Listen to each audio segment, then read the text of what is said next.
Todos ustedes. La Secretaría Nacional de Discapacidad agradece la participación en el webinar Hagamos Docencia Tomando Café con el interesante tema Gestión de Riesgos y Discapacidad. ¿Estamos preparados para afrontar una evacuación con personas con discapacidad ante emergencias y desastres? Tema escogido porque deseamos resaltar la importancia del 13 de octubre, fecha que se conmemora el Día Internacional para la Reducción del Riesgo de Desastres. La inclusión y la seguridad humana son ejes transversales de cualquier organización que se entrelazan e integran para propiciar acciones de prevención de riesgos y preparación de respuestas ante emergencias y desastres. Sin más preámbulo, le damos la bienvenida a la honorable señora Iris González de Valenzuela, directora de la CENADIS y presidenta del Comité para la Eliminación de todas las formas de discriminación contra las personas con discapacidad de la OEA, quien nos dará unas palabras de bienvenida.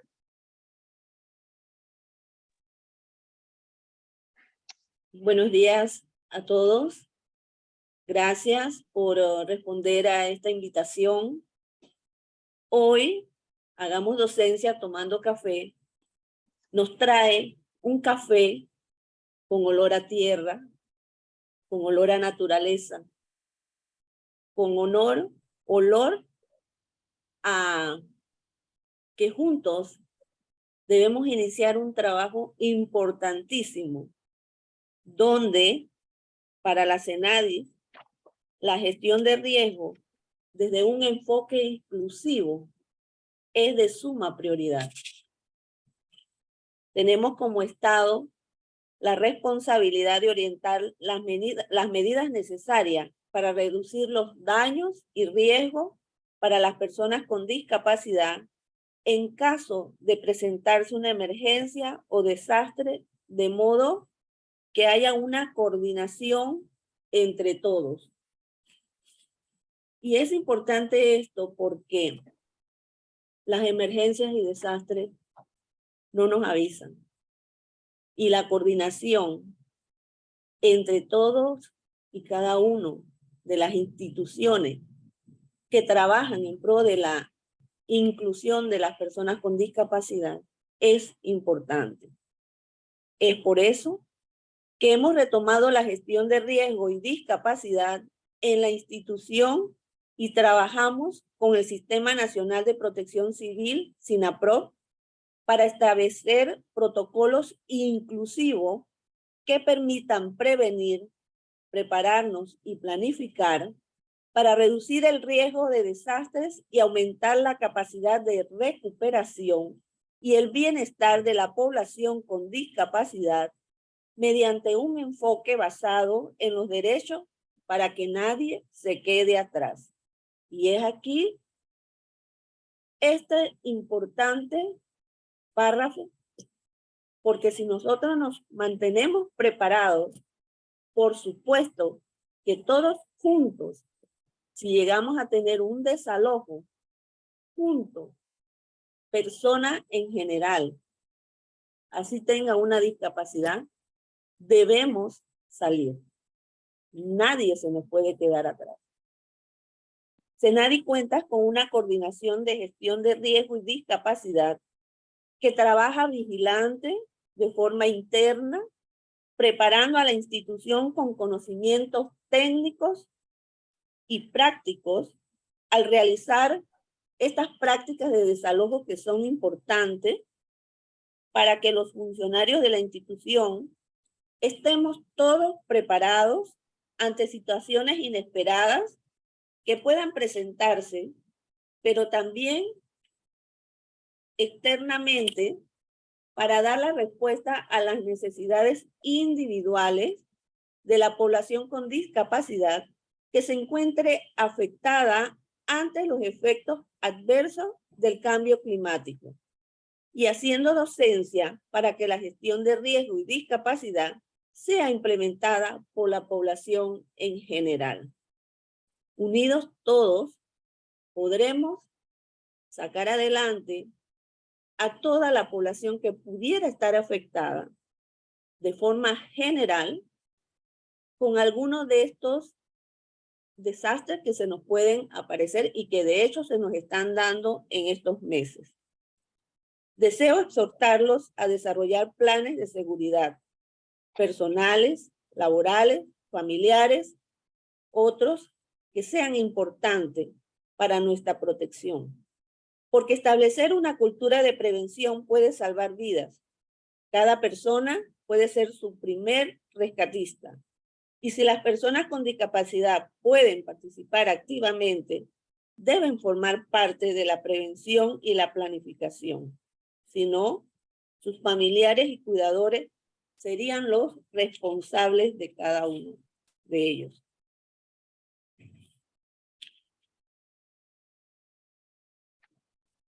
Los invito a todos que sean promotores, que sean facilitadores de estos conocimientos que hoy reforzaremos con estos expositores de lujo que vamos a tener, y esto nos va a llevar a cambiar la historia para que las personas con discapacidad no sean las primeras que se queden atrás y las últimas que sean rescatadas.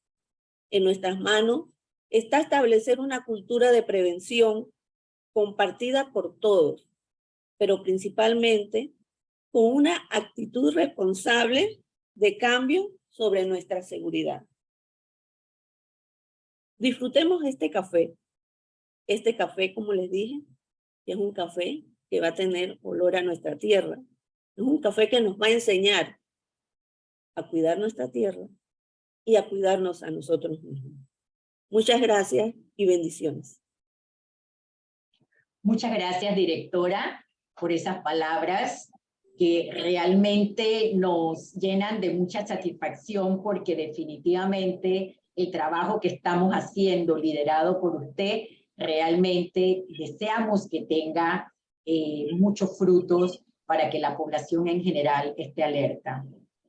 Nuestro primer panelista de hoy es Alberto Gómez Susaeta. Alberto es español y nicaragüense, y es el coordinador del programa de inclusión ASB, Arbeiter Sumariter Bond Deutschland, de la Oficina Regional para América Latina, quien nos presentará el tema central, gestión de riesgos y discapacidad. ¿Estamos preparados para afrontar una evacuación o emergencia con personas con discapacidad ante emergencias y desastres? Adelante, Alberto, te escuchamos. Bueno, muchas gracias por la invitación. Un gusto saludarles a todas y todos. Voy a tratar de contestar esa pregunta, no es fácil, pero voy a empezar con dos videos que hicimos hace unos años, dos videos muy cortitos. Les comparto y posteriormente hago mi presentación. Entonces vamos a ver, buscamos aquí compartir pantalla. Vamos con el primero.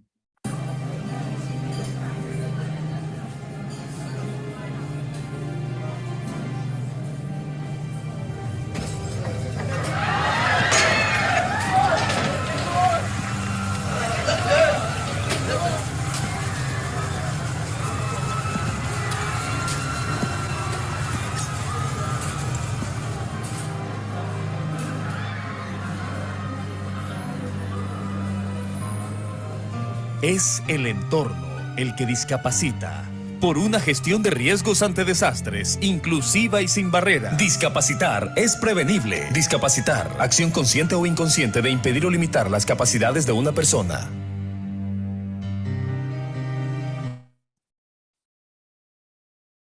Espero que se haya visto bien.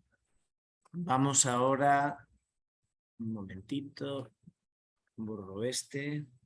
Vamos con el otro, que también es bien cortito. Vamos a compartir aquí.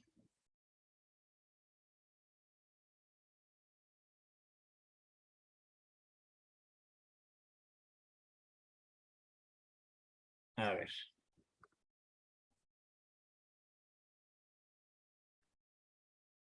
Creo que ahí estamos.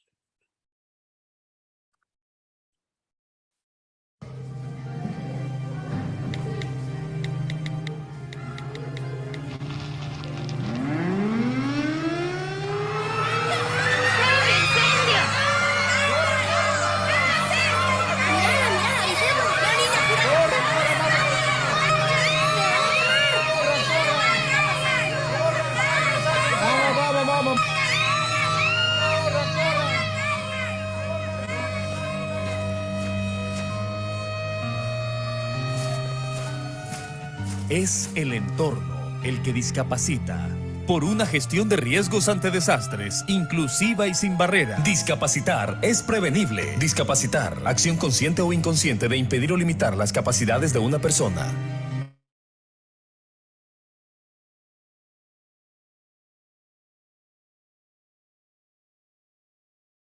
Bueno, me disculpan si hay alguna persona ciega. Normalmente, tras exponer estos videos, hacemos un debate y trato de que ellas también puedan ver, entre comillas, qué ha pasado en estos videos que no tienen audiodescripción, pero que son muy gráficos visualmente. Y vamos a tratar de responder a esa pregunta. Espero que se esté viendo bien la pantalla. A mí me lanzaron este tema. ¿Cómo puedo contestar? ¿Están bien preparadas las personas con discapacidad y sus familias para evacuar ante emergencias y desastres? Bueno, la respuesta por mi parte creo que tirando a no, diría yo, más bien no, a pesar de todas las cosas que se están haciendo, que estamos haciendo en Centroamérica y en América Latina al respecto. Pero ¿por qué digo más bien no? Porque tenemos dos datos duros provenientes de investigaciones, de encuestas. Uno de ellos proviene de las investigaciones que se hicieron tras el terremoto y tsunami en el este de Japón en 2011, que nos dijeron varias investigaciones que las personas con discapacidad murieron entre 2 y 4 veces más que las personas sin discapacidad. Bueno, ese es un dato duro. Ojalá tuviéramos más de otros desastres, pero probablemente el sentido común, la lógica nos dice que sucederá algo de lo mismo. Ojalá tengamos más investigaciones al respecto. El otro gran dato duro, la otra gran investigación es la que tienen en pantalla, la gran encuesta que hizo UNDRR, Naciones Unidas, en el 2013, a más de 5.000 personas de prácticamente todo el mundo, de 126 países, y un dato dice, las personas con discapacidad raramente son consultadas, pero sobre el tema que nos ocupa, dice que solo el 20% podría evacuar de manera inmediata y sin dificultad, tras la contestación de esta encuesta por estos miles de personas. El 6% no podría hacerlo. El 31% cuenta siempre con alguien que le ayude a evacuar, pero el 13% no tiene a nadie que lo ayude. Ok. Estos dos datos duros, esta realidad de que las personas con discapacidad mueren más ante los desastres, confirmada en un documento de Naciones Unidas, proviene fundamentalmente de dos grandes dificultades. Las dificultades relacionadas con la información, las dificultades relacionadas con la recepción de las alertas, lo hemos visto en el video de las adolescentes sordas en la escuela, que no oían el altavoz, la alarma, y las dificultades que también hemos visto en el video de adultos mayores, de la persona ciega y finalmente de la usuaria de silla de ruedas, que quedó última, que quedó atrás, por desgracia, a diferencia de lo que nos decía la representante de Senadis, que tenemos que procurar que nadie quede atrás. Esos videos son ficción, están con actores con discapacidad y adultos mayores de Nicaragua, fueron videos hechos con la participación de las organizaciones. ¿Es una ficción? Sí, pero la realidad que nos cuentan las personas con discapacidad es la misma. Nos dejan atrás hasta nuestros propios familiares. Y que mueran más las personas con discapacidad tiene que ver, por un lado, con las alertas. Dice ahí, un sistema de alerta temprana es óptimo cuando participan todos los miembros de la comunidad y finalmente cuando llegan a todas las personas. En el dibujo que les he puesto de una costa, probablemente están alertando ante un tsunami, vean que hay una alerta auditiva, hay otra alerta de banderas, pero no solo eso, hay personas, si pueden ver, que están ayudando a una persona ciega en la evacuación hacia el lugar seguro, a una usuaria de silla de ruedas. Bueno, perfecto. Ante las barreras comunicativas tenemos que promover alertas alternativas, sin descuidar la asistencia a las personas que lo requieran, tal y como nos decía esa gran encuesta a más de 5.000 personas con discapacidad que hizo Naciones Unidas. Ahí en esa diapositiva tienen algunos de los documentos o tablas que hemos publicado en algunas de las publicaciones últimas en Centroamérica, diciendo es importante que la alerta llegue a todas las personas, atención a las barreras comunicativas, busquemos alertas alternativas, busquemos prepararnos como personas con discapacidad, como familias, como comunidades, para que la alerta llegue a todas y a todos. Y les voy a contar dos breves experiencias que creo que pueden ayudar a decir, estamos haciendo algo. Una de ellas la hicimos en Guatemala. Bueno, podríamos llamarle un proyecto piloto en la Universidad de San Carlos, la universidad, dicen, más grande de Centroamérica, con casi 200.000 estudiantes.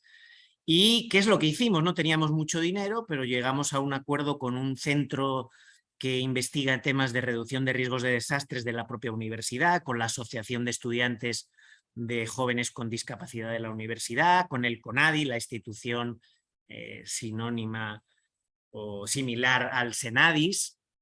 ¿Y qué procuramos? Bueno, tratar de que la alerta llegara a todos con un sistema sonoro y visual, ahora lo van a ver, que también funcione en algunos de los edificios principales de la universidad para las personas sordas, seguir o empezar yo diría seguir, porque la accesibilidad física estaba bastante bien en estos edificios, reducir y eliminar barreras para la evacuación, que tienen que ver con barreras físicas y con el tema de eliminar barreras de comunicación para las personas ciegas con guías táctiles en el suelo. Para nosotros fue una experiencia bien interesante porque creemos que se concientizó a algunos actores claves de esta gran universidad guatemalteca. Ellos dijeron que lo iban a promover en otras universidades e edificios, que lo iban a tener en cuenta en sus simulacros. Ok, perfecto. Y eso es lo que hicimos, básicamente poner unos sistemas visuales y sonoros a la vez en varios puntos de 6 edificios de la Universidad de San Carlos en la ciudad de Guatemala, un sistema de baterías para que las alarmas funcionaran también cuando se va la energía en momentos de terremoto y la señalización táctil que pueden ver ahí en algunos de los puntos que, como muchas veces decimos, en la accesibilidad, muchas veces decimos que tiene que ver para entrar, para que las personas con discapacidad puedan entrar de forma autónoma, digna y segura en los lugares, pero la accesibilidad tiene que ver también con la evacuación. Entonces esa señalización táctil cumplía esa doble función de guiar en la entrada y guiar en la salida. Pero ¿cuál es la tarea que yo creo que nos quedó con la Universidad de San Carlos, con ese pequeño monto que dedicamos a este pequeño sistema de alerta y evacuación inclusiva? Eso hay que practicarlo en simulacros.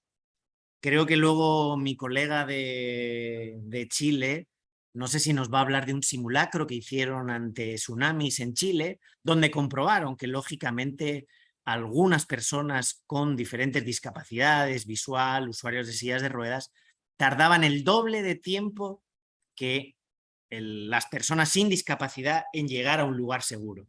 Quizás ese tiempo sería precioso para salvar su vida si llega el tsunami. Por tanto, hay que procurar, hay que pelear en la universidad, en los centros de trabajo, como decía la representante de Senadis en sus palabras iniciales, para que las personas con discapacidad se involucren.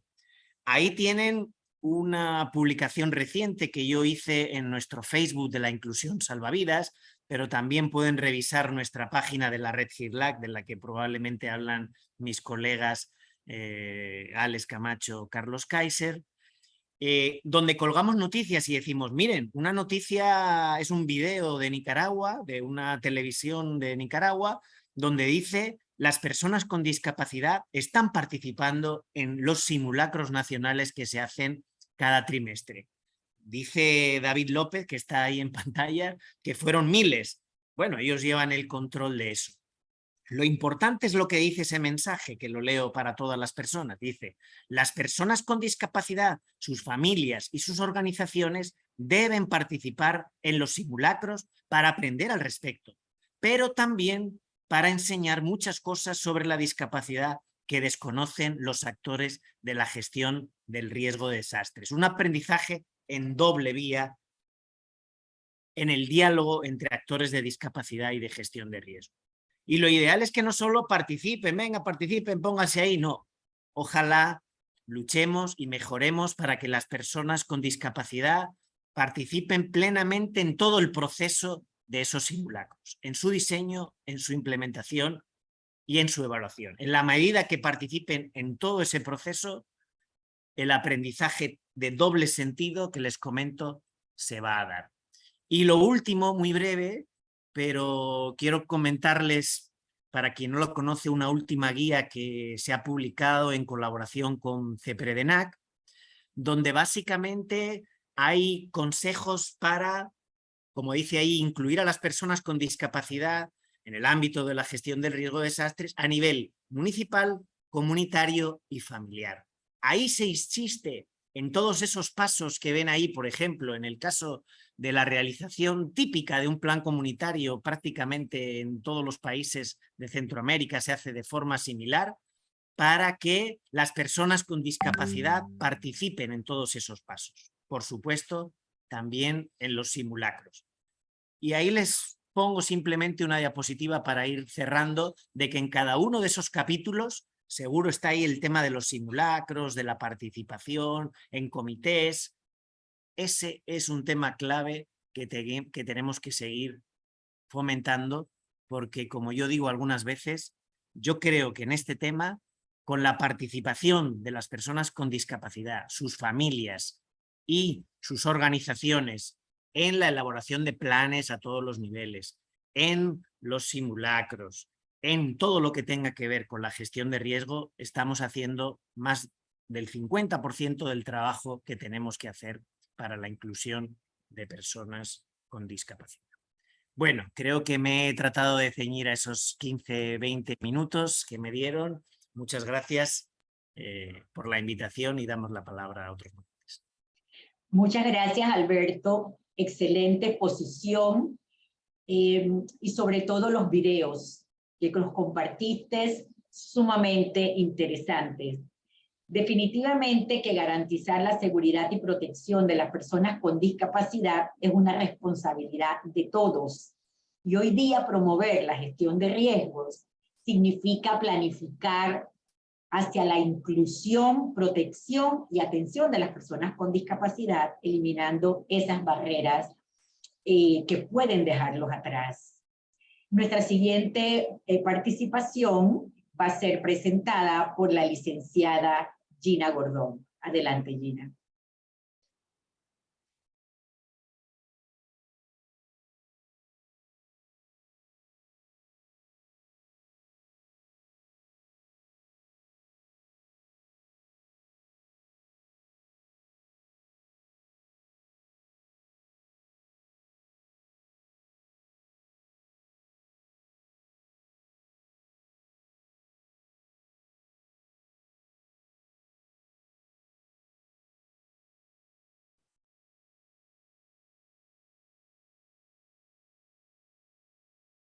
Vamos a esperar unos minutos mientras Gina nos hace su presentación. Un momento.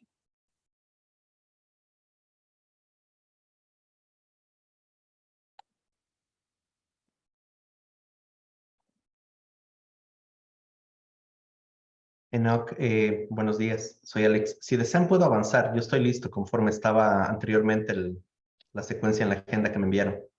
Ok, yo creo que hay alguna situación allí con la licenciada Gina. No hay problema, compañeros que están manejando la plataforma. Seguimos. Durante una emergencia o desastre, las personas con discapacidad pueden requerir de asistencia especial debido a que tienen dificultad en la comunicación, movilidad y autonomía limitada, exclusión y marginación, falta de conocimiento e información y barreras físicas, entre otros. Igualmente, ante los desastres están expuestas a mayor estrés, riesgo de malnutrición, limitaciones de higiene y acceso limitado a la atención de salud.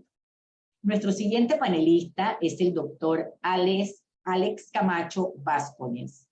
Alex es de Ecuador y actualmente es asesor regional en la preparación para emergencias del Departamento de Emergencias Sanitarias de la OPS-OMS Washington, D.C., quien nos presentará el tema experiencia de la implementación de Ingrid H. a nivel de la región. Adelante, doctor.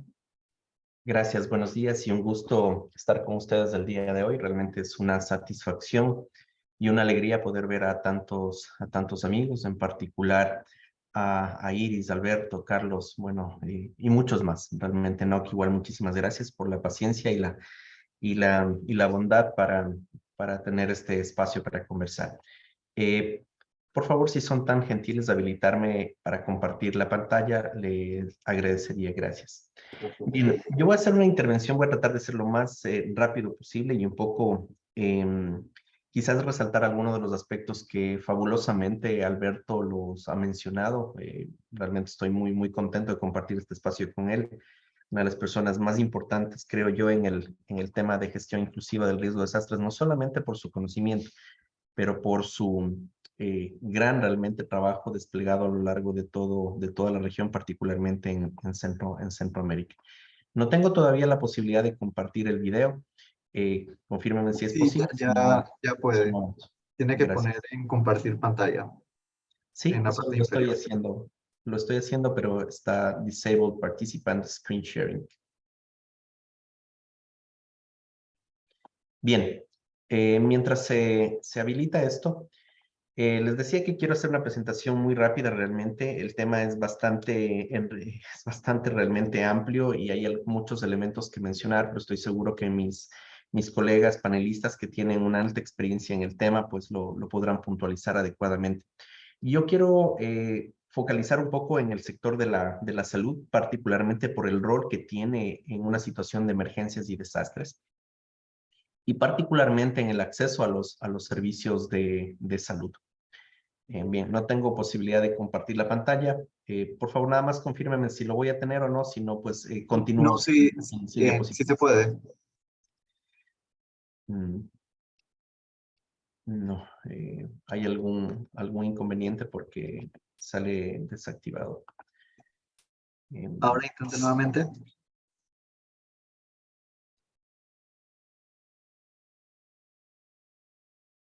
Ok, ahora sí, ahora estamos, perfecto. Muchas gracias. Perfecto, podemos ver ahora sí. Ok, Sí, se ve excelente. Perfecto, gracias y disculpen el desfase. Bien, entonces les decía que queremos referirnos sobre una iniciativa en la cual venimos dándole fuerzas desde algún tiempo y es la iniciativa de Hospitales Resilientes que ha iniciado su proceso de construcción. Y sin duda alguna, desde ya quiero invitarles a todos los presentes para que por favor nos acompañen en este proceso, porque va a ser un proceso constructivo, un proceso participativo en el que queremos juntamente todos avanzar hacia hospitales resilientes, pero no solamente que estos sean seguros, que es lo principal, pero también que sean sustentables e inclusivos para emergencias de salud y desastres. Los antecedentes y el por qué ustedes lo conocen, pero solamente quiero hacer énfasis, además, del plan de acción de reducción de riesgo aprobado por los ministerios de salud en el año 2016, que consta el tema de discapacidad implícitamente. sobre la agenda de salud sostenible para las Américas, en donde sin duda alguna para nosotros es un mandato establecido por los Estados miembros. Las 7 metas del marco de Sendai, ustedes la conocen, pero me voy a referir particularmente en el tema de la mortalidad, del número de personas afectadas y en la reducción de los daños. Uno de las grandes brechas, colegas, y ustedes lo conocen, es la falta de evidencia, la falta de investigación, la falta de inversión en toma de decisiones basadas en la evidencia. Y eso es un tema que tenemos que levantar la voz porque todavía estamos utilizando, y como lo decía muy bien Alberto, datos del 2013, la misma Naciones Unidas no ha podido reflejar mayor información desde esa fecha hasta la actualidad. Tal vez sí datos separados de algunos eventos, pero se requiere trabajar más. Y también quiero aterrizar sobre la meta D particularmente, porque esto tiene que ver muchísimo con el acceso a los servicios de salud. Es que uno de los grandes esfuerzos que tienen que hacer los países es reducir los daños causados por la infraestructura crítica y la interrupción de los servicios básicos, y particularmente en sus metas D2 y D7 del marco de Sendai, en relación al número de establecimientos de salud destruidos o dañados atribuidos por los desastres, por supuesto, pero también al número de interrupciones de servicios de salud. Lo que no se denota en este objetivo, en el D7, que las interrupciones de los servicios de salud, atrás de esto hay un aspecto sumamente importante que es la accesibilidad a los servicios de salud, que ya de por sí en tiempos regulares, en tiempos normales de no desastres, es compleja, más aún en una situación de emergencias de salud y desastres, como ya lo vimos durante la pandemia del 2019. Entonces, ¿cuáles son los pilares del hospital resiliente? ¿Cuáles son las características principales de un hospital resiliente y a dónde apuntamos? Es que los establecimientos, primero, antes que todo, tienen que ser seguros, o sea, porque pueden ser sustentables, pueden ser flexibles, adaptables, etcétera, pero si un hospital, si un establecimiento de salud se cae, colapsa, deja de funcionar durante un evento, pues todo lo demás es romanticismo. Y cuando me quiero referir a esto, quiero hacerlo con mucho respeto y con mucha consideración. Pero todos estos pilares tienen que ir de la mano. Es decir, primero, un establecimiento tiene que ser seguro. Y dentro de los establecimientos de seguridad hemos hecho un realce importante a la inclusión de las personas con discapacidad. Y por eso, sí, la dirección ejecutiva de la Organización Panamericana de la Salud ha dicho claramente, el tema de inclusión tiene que ser uno de los pilares de este proceso con el cual le vamos a dar mucha fuerza hacia el 2030. Y por supuesto, para esto tenemos que hacer implementación, no solamente con la teoría y con las buenas intenciones, sino también a través de herramientas en donde el tema de discapacidad tiene que estar de manera transversal en cada uno de ellos. Entonces, para ser seguros, sí, por supuesto, tenemos que trabajar en la evaluación de la seguridad y de la mano de la evaluación del riesgo. Pero, ¿qué ocurre cuando ese establecimiento no es seguro? Entonces, tenemos que tener y garantizar que el tema de evacuación debe estar muy bien establecido, con los procedimientos operativos estandarizados, claramente definidos, y entrenarse, probarse. Y por supuesto, uno de los grandes retos, como ya lo hemos visto en la implementación de Ingrid H., es el tema de la evacuación, no solamente de áreas críticas, que es un capítulo totalmente aparte, pero además de la evacuación en cuanto a personas con discapacidad, que es, yo diría, una subespecialidad en la cual tenemos que ponerle muchísimo énfasis. Otras herramientas, por supuesto, el tema de Ingrid H. para hacer posible el tema de inclusión. Sin duda alguna es una de las herramientas que no solamente se está implementando ya en las Américas, sino incluso más allá, incluso en el este del Mediterráneo, en donde ustedes saben, Irán, Irak, Siria, estamos haciendo un trabajo muy interesante en tema de hospitales resilientes con ellos, y han tomado el tema de Ingrid H. también como un referente importante, que los hospitales sean smart, es decir, seguros y verdes, y otros elementos relacionados al sistema comando de incidentes, de expansión de capacidades, de evaluaciones rápidas post-desastre, y por supuesto el tema de recuperación, en donde el gran no dejar nada atrás tiene que convertirse, como digo nuevamente, de una linda palabra, de una linda frase, a ser algo concreto y sustancial. Entonces, ¿hacia dónde va el tema de la resiliencia hospitalaria? ¿Qué impacto queremos tener? Eso es que la inclusión y el tema de equidad realmente sean reales. Por supuesto, en esto van otros elementos adicionales, pero quiero referirme particularmente al tema de discapacidad, que tiene que, sin duda alguna, colocarse en la agenda prioritaria de los países de la región para poder avanzar. Y les invito a los países que están conectados, a mismo Senadis de Panamá, a través de nuestro director, el doctor Ciro Ugarte, director del Departamento de Emergencias.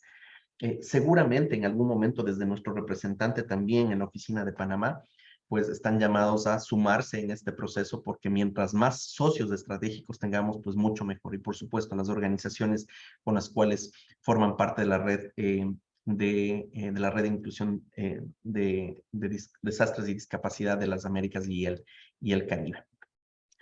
Entonces, pasando este elemento, y yo colocaba poco tratando de armar una diapositiva que un poco pueda reflejar la importancia del tema de la evacuación.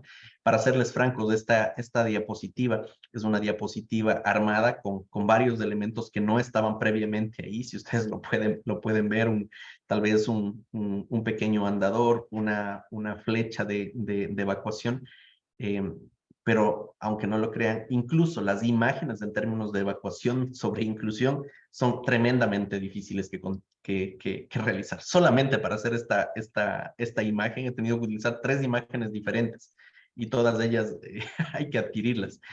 Por lo cual también, o sea, uno ve también qué cantidad de información tiene al respecto, incluso desde las imágenes visuales. Hubiera querido colocar una alarma audible, visible o alguna otra cosa o algún otro elemento, pero no es tan fácil al respecto. Y entonces, venimos trabajando con el tema de Ingrid ya desde el año 2018, inclusión para la gestión del riesgo de desastres. Ustedes saben, le dimos este nombre que sea y que permita ser mucho más recordable y fácil referirse a la inclusión para la gestión del riesgo de desastres, gestión para la inclusión del riesgo de desastres, como sea que se llame, el punto es el mismo. Y dentro de esto, sobre el tema de evacuación, sin duda alguna, el tema de accesibilidad universal son de los elementos que uno tiene que continuar trabajando para que definitivamente todos puedan usarlo de la misma manera. Y dentro del tema de la accesibilidad universal, porque va de la mano por el tema de evacuación, que ya me voy a referir justamente en los elementos del INGRID-H, que es uno de los componentes principales, es que todavía nos encontramos con este mito. Primero, que el tema de evacuación se limita solamente a personas en silla de ruedas o con discapacidad física, sí que se limita solamente a rampas y en relación al acceso al medio físico. Pero además que se limita solo a personas con discapacidad. Y otro gran problema ya a la hora de tomar decisiones, y seguramente no es solamente en los establecimientos de salud, sino en todo, pues que la implementación es costosa, lo cual es un mito, porque se pueden realizar intervenciones a muy bajo costo, pero con un importante impacto. Entonces, dentro de esto, las metodologías de evaluación son sumamente importantes. Ya en el año 2014 se había lanzado una metodología de evaluación de accesibilidad universal publicada por la Secretaría Nacional de Discapacidades, que tuve el honor de dirigir en esa época, en donde veíamos que estas variables de tiempo, impacto y costo son fundamentalmente importantes para generar una propuesta. La herramienta está disponible o con gusto la podemos hacer llegar. Pero lo más importante de esto es que necesitamos priorizar. O sea, si nosotros intentamos tratar de solucionar absolutamente todo y crear el mundo ideal o el espacio ideal, que sería lo más hermoso de la vida, y así debería ser con todas las infraestructuras nuevas, pero esa no es la realidad. Entonces hay que hacer priorizaciones en función, primero, de la seguridad, lo cual el no cumplir con las normas de accesibilidad constituye un riesgo y constituye un riesgo inmediato para las personas. Luego, en relación a la autonomía, en donde el incumplimiento de la norma constituye además un impedimento para que una persona pueda desenvolverse por sí misma. Y por supuesto, cuando hablamos del tema de seguridad, sí, hablamos también de los elementos relacionados directamente al tema de evacuación. El índice de accesibilidad, que como digo, es una herramienta que está disponible y que en cualquier momento podemos facilitarles a ustedes o pueden acceder a nivel online.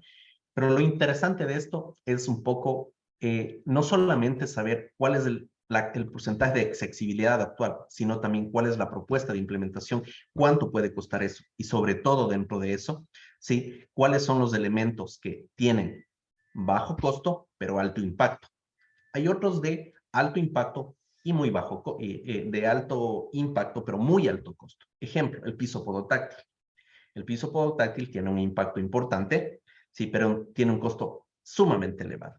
A diferencia de, en las escaleras de evacuación, utilizar bandas antideslizantes o pasamanos o luces o iluminación adecuada, señalización adecuada, que tiene una comparación básicamente de un costo de 20:1 y sin duda alguna el impacto también es supremamente importante en términos de evacuación, por ejemplo.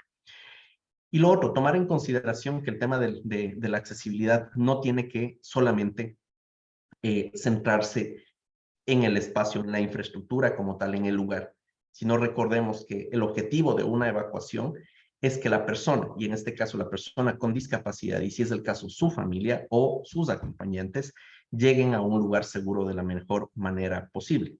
Y eso quiere decir que la cadena de accesibilidad tiene que ser integral.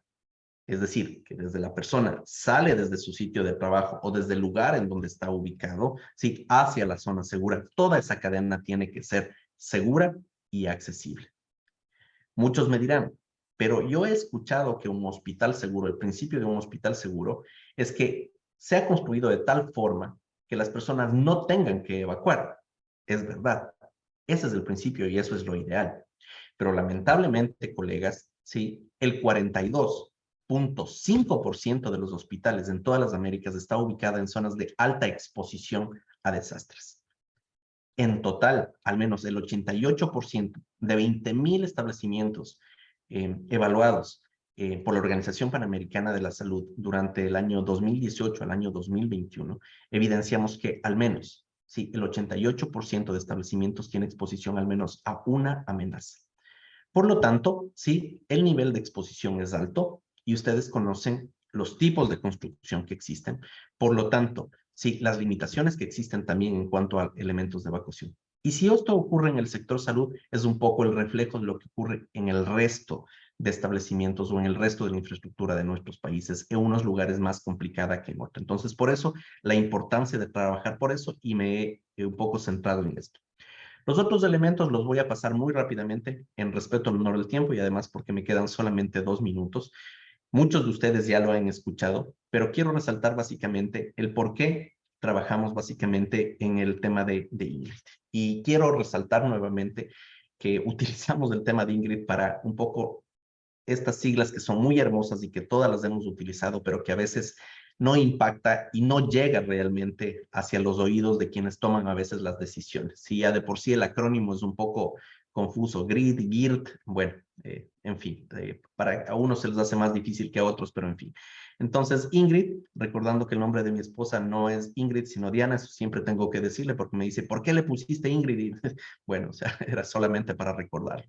Y empezamos por el Ingrid H hace ya más o menos 4 años, basados en los elementos que Alberto lo ha señalado y que creo que son los 5 elementos a los cuales tenemos que trabajar y seguir trabajando para solucionar este tema y que aplican tremendamente para el tema que nos ocupa el día de hoy.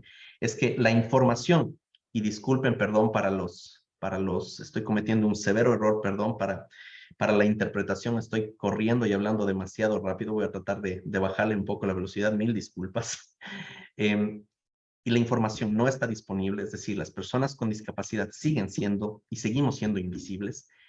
Todavía hay una gran brecha en cuanto a la participación en la gestión del riesgo de desastres. Quizás este es uno de los puntos que más se ha avanzado por el trabajo de las organizaciones de la sociedad civil y la falta de conocimiento y particularmente en el tema de la evacuación accesible. La falta de evacuación accesible es uno de los principales problemas, es una de las principales circunstancias por las cuales mueren y son lesionadas más las personas con discapacidad y por las que se producen más personas, o más bien, se lesionan más personas y pueden derivar en una discapacidad. Y por supuesto, podemos hablar de planes de respuesta inclusivos, hermosos, que mencionan a las personas con discapacidad, hacer simulacros en donde se empuja a una persona con discapacidad de arriba para abajo, pero si el plan de respuesta, colegas, de cualquier que sea la institución, no incluye procedimientos operativos estandarizados que dice claramente de quién es la responsabilidad para evacuar a esa persona con discapacidad y quién es esa persona alterna y dónde se encuentra y cuáles son las características. Y más aún, si ese plan operativo estandarizado, ese procedimiento operativo estandarizado no se prueba regularmente, pues todo lo demás es simple teoría. Y eso sí se está demostrando en la evidencia. Entonces, con Ingrid H lo que hacemos es aterrizar todo lo hermoso que habla la Convención y el marco de Sendai en una metodología de evacuación-acción que traduce las recomendaciones en la adopción de medidas estratégicas basadas en 5 elementos de evaluación, que son los mismos 5 elementos que he mencionado anteriormente para solucionar los problemas. Trabajar en la visibilidad, en la participación, en la accesibilidad, en las capacidades de un plan hospitalario, a través de un formulario del índice de Ingrid-H, que fundamentalmente se enfoca en hacer una evaluación in situ para establecer 3 niveles, si el hospital está en un nivel excluyente, probablemente inclusivo e inclusivo. Pero estos porcentajes, colegas, no significan absolutamente nada, ni estos colores, si no se hace un análisis integral realmente de cómo está la situación de ese establecimiento en relación de la autonomía y de las capacidades de respuesta en función de las personas con discapacidad. Entonces, en el segmento que está, digamos, hacia el escenario D, lamento si no lo puedo describir de mejor manera y si tenemos personas con discapacidad visual, mis excusas de paso, pero esta imagen lo que intenta mostrar es que no solamente es importante el porcentaje de inclusión que tiene ese hospital, sino también una matriz diseñada de tal manera que en una columna, ¿sí? En la columna vertical tenemos la autonomía, en la columna horizontal tenemos la capacidad de respuesta y 4 cuadrantes, cuadrante A, B, C y D, en donde nos demuestra que si está en el cuadrante D, el nivel de inclusión, sí, realmente hay problemas tanto de autonomía, es decir, no se ha trabajado en elementos de inclusión como el tema de visibilidad y participación y accesibilidad universal, sí, pero por ejemplo, si se ubica en el cuadrante B, como este es el caso que se está mostrando en donde se encuentra la calificación de este hospital ejemplo, quiere decir que realmente tiene que trabajarse aún muchísimo en autonomía, pero aún más en capacidades de respuesta relacionado al tema de discapacidad, y eso incluye los planes, los procedimientos estandarizados y todo lo demás. Tenemos una diapositiva que hace referencia a la representación gráfica del resultado de la evaluación, y lo ideal es que en el escenario A, que había mencionado anteriormente, tengamos una alta autonomía y una alta capacidad de respuesta. Buenos para el tema de inclusión y buenos para el tema de gestión de riesgo, que eso sería lo ideal. Y el formulario básicamente y la herramienta lo que nos da la posibilidad automáticamente de generar un borrador, ¿sí? Genérico de un plan de respuesta a corto, mediano y a largo plazo. Es decir, que hay acciones que se pueden hacer a corto plazo sin invertir un solo dólar, ¿sí? Esto requiere eminentemente de voluntad y decisión de las autoridades, bien sea del establecimiento o cualquier otro que sea el elemento que se está tomando en consideración. A mediano plazo, elementos y acciones concretas en mejorar los procedimientos operativos estandarizados, acciones simples para la evacuación, por ejemplo, en cuanto a accesibilidad universal, como el uso de cintas antideslizantes, señalética, entre otros elementos. Y creo que ya me pasé el tiempo. Voy a avanzar un poco más. Y cuando hablamos del tema de los simulacros inclusivos, yo en esto tengo todavía... Yo todavía tengo muchos reparos en el tema de los simulacros inclusivos y cada vez me están gustando menos, créanme, porque el objetivo de un simulacro, el objetivo de una simulación es probar algo, ¿sí? Y el probar algo implica probar ese plan de respuesta. Y lo único que se puede probar en un plan de respuesta son los procedimientos operativos estandarizados. Ingrid también nos da mucha información en cuanto al porcentaje de inclusión laboral, por supuesto, en qué escenarios se encuentran los establecimientos de mi país, en este caso, para saber cómo tengo que trabajar y cómo tengo que gestionar de la mejor manera, qué tan visibles son las personas con discapacidad en mis establecimientos, cómo participan, cómo estamos en accesibilidad universal, cómo estamos en capacidad de respuestas para incluso establecer los programas de capacitación y, por supuesto, también en relación al plan hospitalario de respuesta a desastres. Ingrid H. va a cumplir casi 5 años. Vamos a hacer un proceso de revisión. De hecho, teníamos planeado una revisión para ahora, para el mes de noviembre, que le hemos tenido que posponer para inicios del próximo año con muchos de los colegas que participaron en este camino y que principalmente han sido los facilitadores durante este año, porque hay cosas que mejorar, hay cosas que mejorar sustancialmente. Y creo que tenemos la evidencia del caso. Por ejemplo, el tema de las amenazas de tipo biológico, que hay que darle un mayor énfasis. En el tema de los planes de respuesta, trabajar en los procedimientos operativos estandarizados, en el tema de comunicación, que quizás es un punto más importante. Este rato hemos ido más lento de lo que hubiera querido en el desarrollo del los nuevos componentes del INGRID, que es el INGRID Respuesta y el INGRID EMT de los equipos médicos de emergencia. Ambos documentos están terminados, pero por toda la situación que ustedes conocen, que salimos de COVID, ahora estamos en monkeypox y ahora estamos con el tema de Haití, con el tema de cólera. Realmente no hemos podido pasar de un momento a otro sin responder, pero son dos elementos que vamos a trabajar enormemente. Este es el acceso a Ingrid H y por supuesto estoy y la organización a través de su oficina en Panamá particularmente está a las órdenes para poder apoyar o solventar cualquier inquietud o cualquier tipo de asistencia que se necesite. Nuevamente, muchísimas gracias y les pido disculpas por la celeridad en cuanto a la presentación y por supuesto también agradecer muchísimo a los intérpretes que siempre tienen la bondad de poder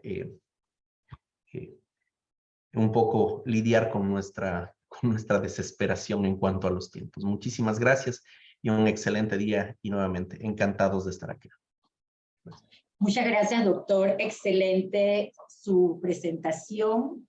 Estamos seguros de que ha sido ha dado mucha información para todo el auditorio y realmente para nosotros en Panamá poder implementarla y desarrollarla, ya que tuvimos algunas capacitaciones preliminares, es muy importante.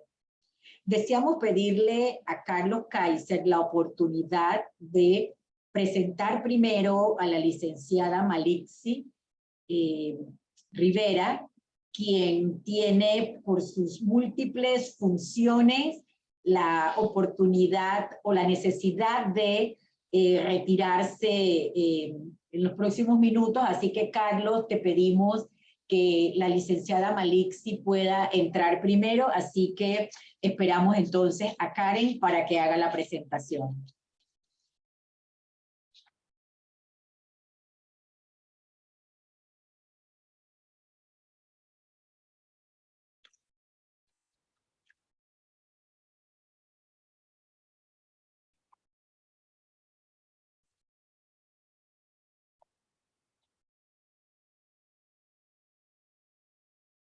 Karen. Bueno, entonces haremos la presentación de mi parte. Panamá cuenta con un plan de seguridad para las personas con discapacidad en situaciones de emergencias y desastres que debe ser transversal en cualquier plan de seguridad existente. Todos los habitantes de nuestro país deben crear una cultura de prevención que nos permita salvaguardar nuestras vidas. Las personas con discapacidad también deben ser partícipes de la gestión de riesgos, si su condición lo permite, porque son sujetos con derechos y miembros activos de la sociedad. La siguiente exposición estará a cargo de la licenciada Malixi Rivera. Ella es de Panamá y actualmente es la directora del Centro de Operaciones de Emergencia Nacional COEN del Sistema Nacional de Protección Civil y además es el enlace de la institución ante el Consejo Nacional Consultivo de Discapacidad, CONADIS. La licenciada Rivera nos va a presentar el tema actualización de la política de gestión integral de riesgo de desastres y el plan estratégico nacional. Adelante, licenciada. Buenos días a todas y todas, agradecidas con el personal de CENADIS, pues con esta cordial invitación y este honor que nos hacen en conmemoración de lo que es, lo que fue la semana de reducción de riesgo de desastres y que para nosotros en Panamá lo celebramos prácticamente durante todo el mes con diversas actividades. Voy a iniciar compartir mi pantalla. ¿Logran verla? Sí, sí se ve. Doble clic, licenciada. Ahora sí. Bien, acá la tenemos. Entonces, vamos a iniciar, como nos presentaron, Sistema Nacional de Protección Civil. Vamos a conversar hoy un poco sobre la actualización de la Política Nacional de Gestión Integral de Riesgo de Desastres y el Plan Estratégico. Pero antes de esto, ¿qué es el Sistema Nacional de Protección Civil? ¿Qué somos nosotros? ¿Cómo nos creamos? A través de la Ley 7 del 11 de febrero del 2005. En su artículo 2 establece por objetivo que esta ley regular la administración, la dirección y funcionamiento del Sistema Nacional de Protección Civil a nivel nacional. Tenemos fundamentos legales como otras instituciones dentro de nuestro país, tenemos responsabilidades, deberes con los que debemos cumplir, y entre estos tenemos el artículo 3 que dice que somos una institución encargada de ejecutar medidas, disposiciones y órdenes tendientes a evitar, anular o disminuir los efectos que la acción de la naturaleza o la antropogénica pueda generar sobre la vida y bienes del conglomerado social. En este sentido, el Sistema Nacional de Protección Civil está en el compromiso y la responsabilidad de velar por cada habitante de este país, ya sea nacional o extranjero, que se encuentre en el territorio en el momento en que se dé un desastre, no importa el origen que sea. Y esto lo pudimos ver durante la pandemia, que contábamos pues, con mucho personal, tanto panameño como extranjero, y también se le brindó la atención. ¿Cómo nosotros hacemos esto? Sin distinción de raza, credo, sin ningún tipo de discriminación. Es responsabilidad nuestra velar por la seguridad de cada uno de los habitantes que se encuentran en este país. Y eso está pues reglamentado por medio de la Ley 7 del 11 de febrero de 2017. Las emergencias que más frecuentemente nos enfrentamos en nuestro país.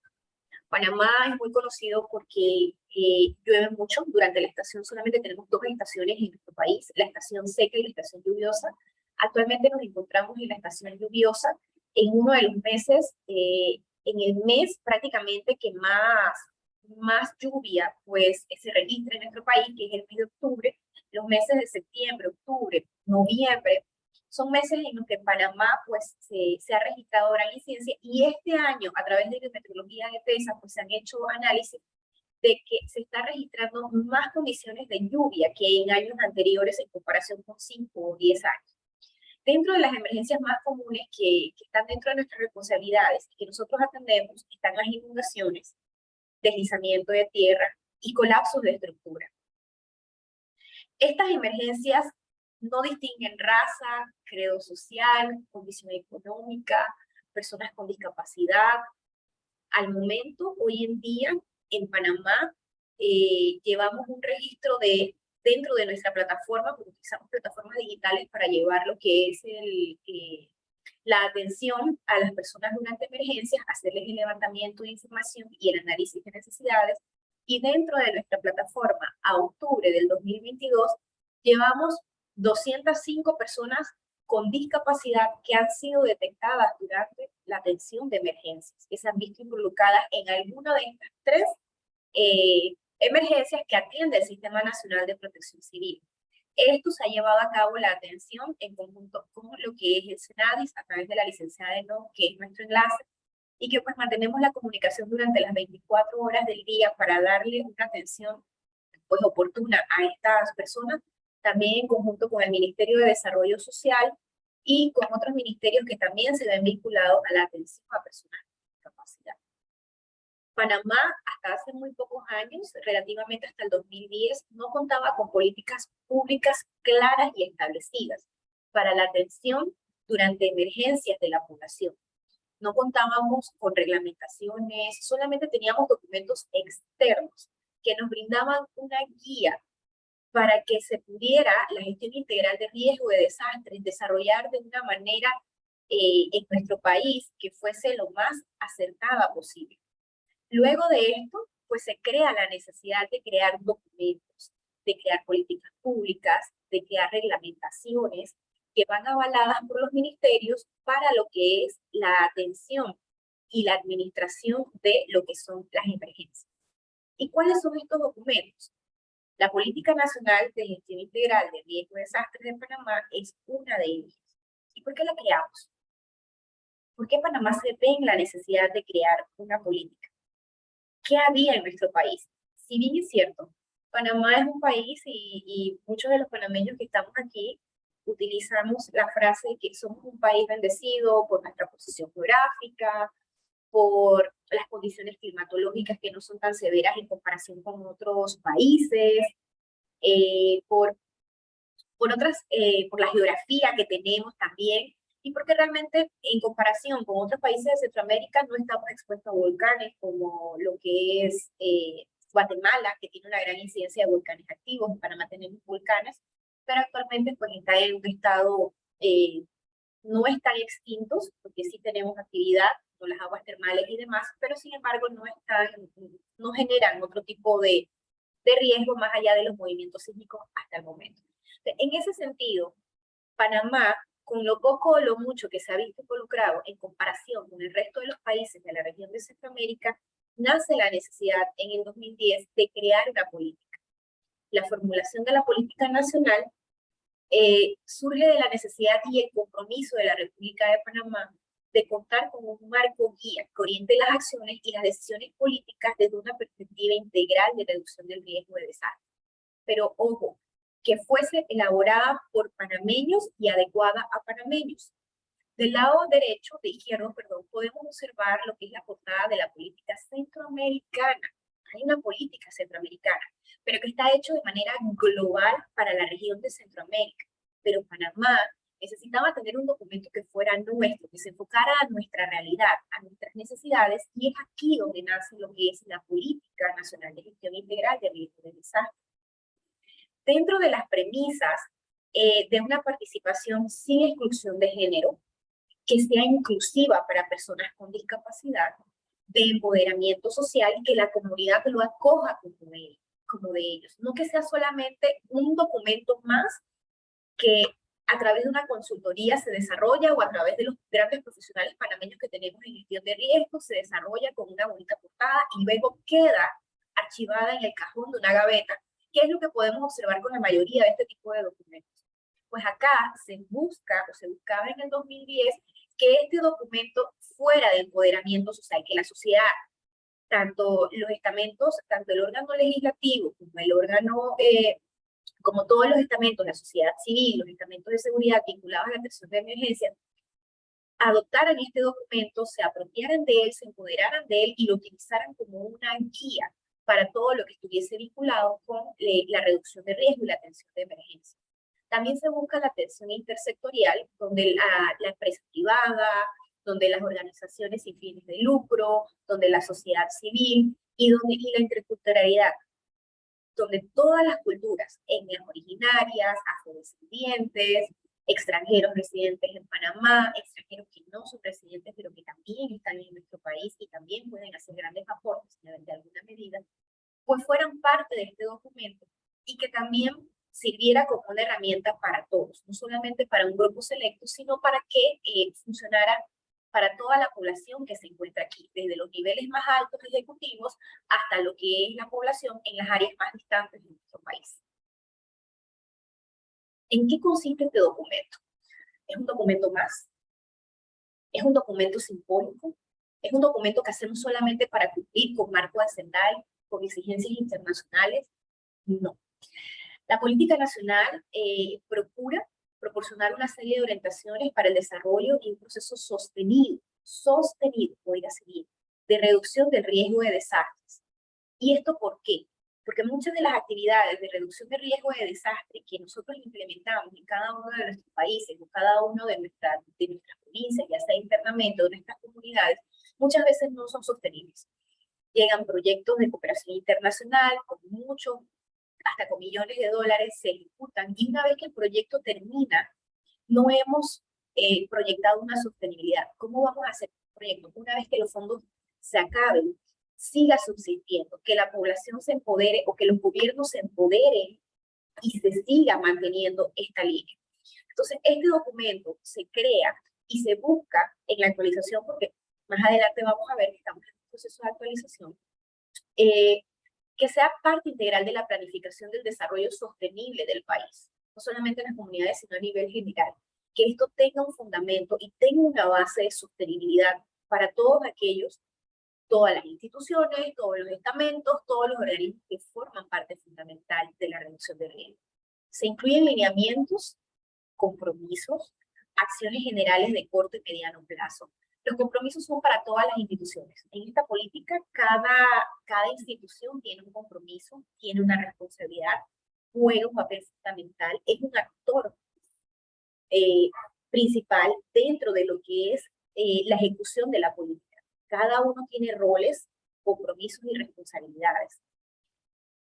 Dentro de la política se establecen los alcances que permiten delimitar y garantizar que se aborda adecuadamente la gestión del riesgo como tema y la integridad como característica.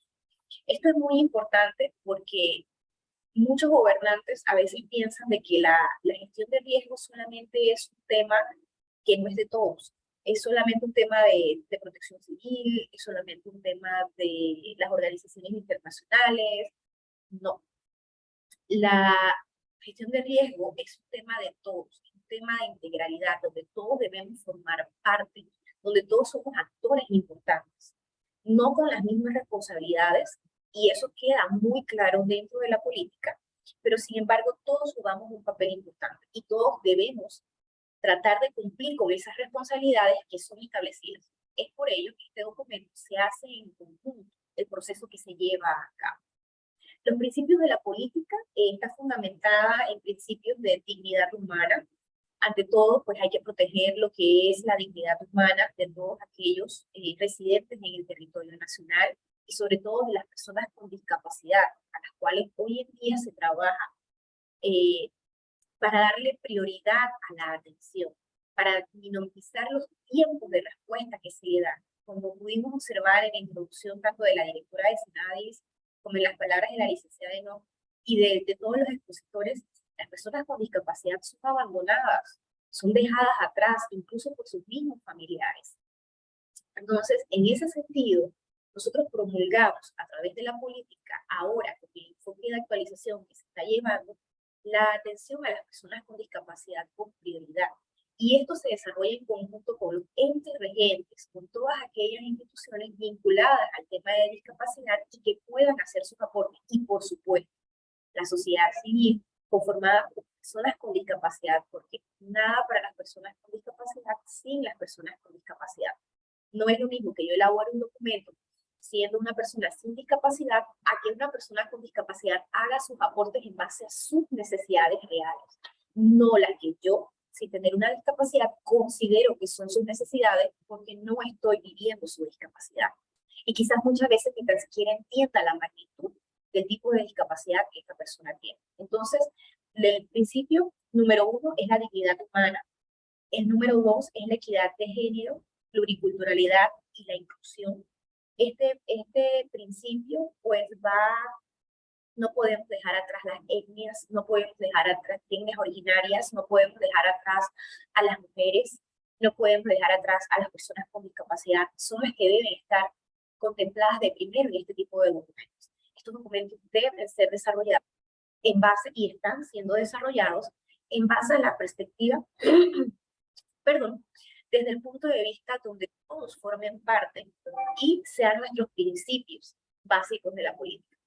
El principio de solidaridad. Yo debo ser solidario con el resto de la población, aunque yo no tenga una discapacidad, aunque yo no me haya visto o involucrado en un desastre. Y esto va también con el tema de las instituciones. ¿Cómo promulgamos el no decir no es responsabilidad mía, es una emergencia, es un desastre, es responsabilidad de SINAPROC? SINAPROC que lo atienda, es una pandemia, es responsabilidad del Ministerio de Salud. No. Esto es fundamentado en un trabajo en solidaridad con el resto de las instituciones y sobre todo con la población. Y el cuarto principio es el de responsabilidad. ¿Cuáles son los roles de cada una de las instituciones? ¿Cuáles son las responsabilidades que tienen, que debemos adquirir? Porque esto es un compromiso que va a través del órgano ejecutivo avalado y que cada institución debe tener su compromiso y debe ser responsable al momento de adquirir este compromiso. ¿Cuál es el objetivo de la política? Tenemos un documento, tenemos una política, hemos hablado del trabajo que hace SINAPROC, hemos hablado de muchas cosas con respecto a la gestión de riesgo, a la reducción de riesgo, pero ¿para qué hacemos un documento? ¿Para qué hacemos una política? ¿Cuál es el objetivo? Brindar a nuestro Estado, al Estado panameño y a las instituciones que forman parte de él, un marco guía para desarrollar una gestión integrada del riesgo, asociado al impacto de amenazas de origen natural antropogénicas y tecnológicas. ¿Y cómo lo hacen? Con un enfoque sistémico e integral de reducción de la vulnerabilidad. Lo primero que buscamos es reducir la vulnerabilidad. Prevención ante todo. Que el enfoque sea de prevención, dentro de la prevención, que es el pilar más fundamental y el principal en la gestión integral de riesgo de desastre. Luego la mitigación, como nosotros no podemos, hay riesgos que no se pueden eliminar, pero sí podemos disminuir, sí podemos mitigar. Entonces, esta política va también enfocada, o su objetivo también va enfocado en lo que es la mitigación y una respuesta efectiva ante los desastres. Y cuando hablamos de respuesta efectiva, no es de que, yo llegué de primero a atender una inundación, pero de una residencia donde habían 12 habitantes, 3 se quedaron, 3 eran personas con discapacidad y los 3 fueron abandonados en su residencia. Pero como son personas con discapacidad y yo tengo en otras residencias personas pidiendo auxilio que no tienen discapacidad, entonces las dejo de último porque me atrasan mi trabajo. No. Lo que buscamos cuando hablamos de una respuesta efectiva es que todos, sin distinción de sexo, credo, género, raza, todos reciban de manera eficiente y durante un desastre el mismo tipo de atención y atención de calidad. No atención por obligación, no atención, sino que sea una atención de calidad, una atención que aunque la persona se vea vinculada en un desastre, esa persona sienta confianza en aquel que le va a brindar la ayuda, que no sienta que fue abandonado, que no sienta que fue discriminado, que sienta que se le considera, que sus opiniones son tomadas en cuenta. Entonces, a esto nos referimos cuando hablamos de una respuesta efectiva ante el desastre. No es llegar de primero y tratar de evacuar a la mejor cantidad de personas. No. Referimos a hacer un trabajo de calidad y de equidad y de inclusión, donde todos forman parte fundamental de este proceso. Bien, ¿cuáles son las metas y dónde estamos actualmente con la Política Nacional de Gestión Integral de Riesgo? Actualmente nos encontramos en un proceso de actualización, valga la redundancia. Hay un equipo multidisciplinario que está trabajando en este proceso. Se espera que para el próximo año 2023 esta política ya sea presentada ante el órgano ejecutivo y sea validada. A raíz de los incidentes del 2016 de ETA y OTA, del paso del huracán, en nuestro país fue influenciado de manera indirecta, pero aunque fue de manera indirecta por eventos climatológicos que marcaron un antes y un después en nuestro país. Y a raíz de ese antes y ese después, a raíz de ese evento, nace o se crea lo que es la Secretaría o el Gabinete de Gestión Integral de Riesgo, que es presidido o está bajo el paraguas del Ministerio de Gobierno y es presidido por el subdirector del Sistema Nacional de Protección Civil, Adelval de la Rosa. Una de las metas que el gabinete tiene para el 2023 es la entrega del documento actualizado. ¿Cómo se han hecho esta actualización? A través de consultas públicas, a través de consultas institucionales, a través de consultores externos que tienen experiencia en el trabajo de este tipo de documentos, a través de la cooperación internacional, organismos internacionales sin fines de lucro, las ONG han formado parte. Estos talleres se desarrollan periódicamente cada 2 o 3 meses, donde se han llevado también los productos que se han desarrollado en la mesa con las instituciones vinculadas, se han llevado al interior del país a las comunidades y a los municipios con el objetivo de que sean validados. ¿Y por qué? Porque hablábamos hace unos minutos atrás de que este documento tenía que ser adoptado por la sociedad, que la sociedad tenía que empoderarse de este documento, pero de nada me sirve a mí redactar el mejor documento del mundo si yo no llevo ese documento y se lo presento a la sociedad y le permito a la sociedad que haga sus aportes, le permito a las comunidades, a las municipalidades, a los órganos legislativos de nuestro país, a las instituciones. Nadie quiere un documento en el que yo no he trabajado, pero sin embargo, si yo hice mis aportes y yo puse mi granito de arena, yo quiero ver dónde está, yo quiero ver cuáles son mis compromisos, yo me voy a comprometer con ese documento a realizar las actividades y voy a ser responsable con cada uno de los principios establecidos, yo voy a ser responsable con el cumplimiento de las metas que están establecidas ahí. Y eso es lo que se ha logrado hasta hoy La próxima semana se tienen 2 días de taller donde ya se está en el proceso de validación de la información que se ha recopilado durante aproximadamente 10 meses que se lleva de trabajo, prácticamente todo el año, lo que va del año. Se ha estado trabajando con este equipo que forma parte fundamental, donde las personas con discapacidad, el SENADIS ha jugado un papel muy importante con sus aportes, donde nos han brindado todo lo que ha sido las recomendaciones, donde la sociedad de personas con discapacidad, la sociedad civil, ha podido y ha tenido la oportunidad de hacer sus aportes también dentro de lo que es la elaboración del documento. En ese sentido, Ministerio de Desarrollo Social, los estamentos de seguridad que juegan un papel importante, la presidencia, el Ministerio de Presidencia, el despacho de la primera dama, las instituciones vinculadas a salud, que también juegan un papel importante durante la atención de emergencia, pues han formado parte de este equipo multidisciplinario. Y en base a eso, se espera para poder inicios del 2023 poder finalizar lo que es el plan estratégico que forma parte. Una vez esté la política, el plan estratégico no es más que esa receta de cocinas, yo lo describo así, como una receta de cocina que va ligada a las normativas que van a estar establecidas dentro de la política y que nos va a decir cómo nosotros vamos a poner en práctica todo lo que se estableció dentro de la política. Todas las metas, todos los compromisos, todos los objetivos, el plan estratégico va a estar elaborado en base. Una vez que se culmine la política pues, de gestión de riesgo de nuestro país, se inicia inmediatamente el proceso de elaboración del plan estratégico que ya se ha hecho un borrador en base al predocumento que ya se ha estado trabajando también de la política. Son documentos que van de la mano uno con el otro, pero obviamente hasta que la política ya no esté adoptada por nuestro órgano ejecutivo y validada en el país, entonces no se puede finiquitar lo que es el plan estratégico. Y este plan estratégico no será más que esa receta de cocina fácil, rápida, donde cada institución va a poder ver cuáles son sus responsabilidades, cuáles van a ser las acciones, las comunidades, las municipalidades, la sociedad civil, los organismos internacionales que forman parte, los cooperantes internacionales y demás. Y en ese proceso nos encontramos actualmente el gabinete, es el gabinete de gestión de riesgos quien promueve estas acciones. El gabinete es un ente adjunto al Ministerio de Gobierno. El gabinete de gestión de riesgos no pertenece al Sistema Nacional de Protección Civil. Esto es importante aclararlo porque muchas personas escuchan, el gabinete, eso es protección civil. No.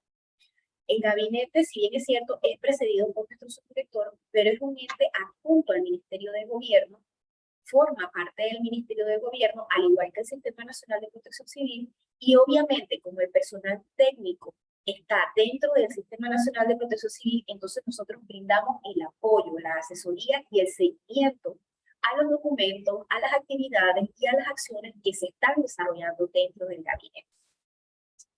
Bueno, no tengo más nada que agregar, más que darles las gracias por la oportunidad a la licenciada Enoch, a la directora de SENADIS, que siempre pues, nos toma en consideración. Se ha hecho un trabajo en conjunto, se va a hacer más, podemos hacer más, estoy segura de eso. Durante este año hemos trabajado muy de la mano en muchas actividades, no solamente en la elaboración de documentos, sino también en firmar nuestros acuerdos, en renovar nuestros acuerdos porque estaban vencidos y que para nosotros juegan un papel muy importante como ente regente de gestión de riesgo, tener este documento firmado con el ente regente de lo que es las personas con discapacidad dentro de nuestro país.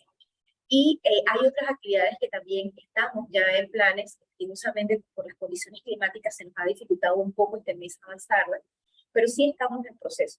Es importante que se sepa, que se conozca todo el trabajo que hacemos en conjunto, porque no es solamente SINAPROC. SINAPROC es un sistema conformado por muchas instituciones donde la Secretaría Nacional de Discapacidad juega un papel fundamental e importante, tanto para la atención a personas con discapacidad como para el fortalecimiento de capacidades de nuestras unidades. Y nosotros que les damos el apoyo también, el fortalecimiento e intercambiamos experiencias personales. Así que bueno, muchísimas gracias y que tengan un muy buen día. Muchas gracias, licenciada Maliksi. Excelente presentación. Nuestro siguiente panelista va a ser presentado por la licenciada Ongit Arcia. Adelante, Ongit. Perdón, quisiera pedir que se me pusiera inmediatamente porque yo también debo irme por otros compromisos. Sí, ya estamos entonces para la presentación, Carlos. Sí, disculpa, realmente hemos tenido un retraso. Tenemos a la licenciada Ongit lista, si no, entonces yo hago la presentación. Ok, la gestión inclusiva del riesgo busca visibilizar e incluir a las personas con discapacidad, a sus familias y cuidadores en todas las fases de la gestión de riesgos, así como la sensibilización de los organismos de socorro para su atención prioritaria. Igualmente, es importante conocer las maneras correctas para atender a las personas con discapacidad en situaciones de emergencias y desastres para que nadie se quede atrás. A continuación, nuestro siguiente expositor es Carlos Kaiser Mancilla. Carlos es chileno y es el director ejecutivo de la ONG Inclusiva. Es miembro del Comité Asesor del Programa de Acción e Investigación Climática Inclusiva en Discapacidad, impulsada por la Facultad de Derecho de la Universidad McGill de Canadá, y ha participado en la Red de Gestión Inclusiva del Riesgo de Desastres y Discapacidad en América Latina y el Caribe. Adelante, Carlos.